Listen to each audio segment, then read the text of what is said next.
I'm Tami Eggleston. I'm a professor at McKendree University, and in this module we're going to talk about development. And this chapter is actually a little bit of a harder chapter because there's so many different stages. As you read this chapter, you can see that psychologists really like putting things in order, like 1, 2, 3, 4.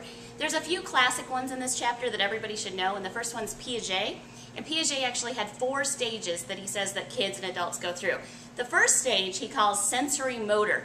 And again, sensory motor sounds kind of like a big phrase, but sensory means your senses, like what you see. Motor means what you do. So for example, if you've ever given a baby a rattle, that baby will sit there and shake that rattle and shake that rattle and shake that rattle because it's figuring out that it can see something and do something. That's kind of basic sensory motor.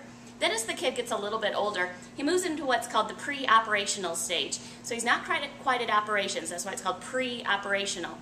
And pre-operational means that the kid is just starting to kind of figure out the world, and he's starting to figure out words. So for example, if you've ever been around a little kid, he might call every dog he sees doggy. It doesn't matter if it's his doggy or somebody else's doggy, he calls them all doggy. And then as we get older, we might actually start to call that dog Humphrey, for example. But when you're little, everybody is doggy.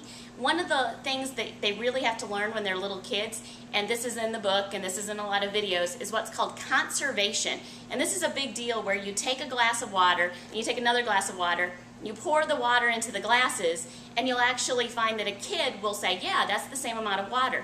But if you take a really small, tall, skinny glass and pour that same amount of water into that tall, skinny glass, and you ask the kid, where's there more water at? The young kid will say, oh, it's in that tall, skinny glass. The young child doesn't have that ability to think of abstract thinking. As the child gets older, they move into concrete operations. And this is a big deal for young children. This is when they start to understand words and math, etc. And operations really means words and math and those sorts of things.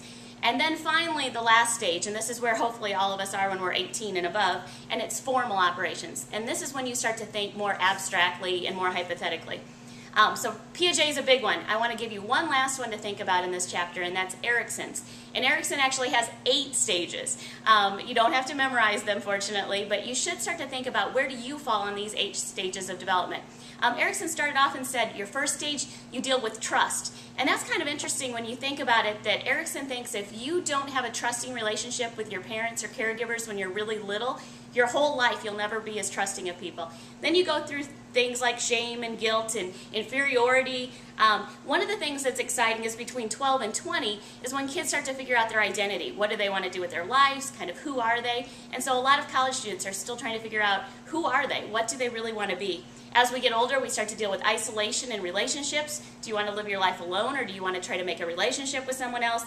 And then finally, you go through generativity, having children, making a difference in the world. And then at the very, very end, your last stage, according to Erikson, is when you start to deal with integrity or despair. And that's really for the people in their 60s, 70s, 80s, 90s, 100.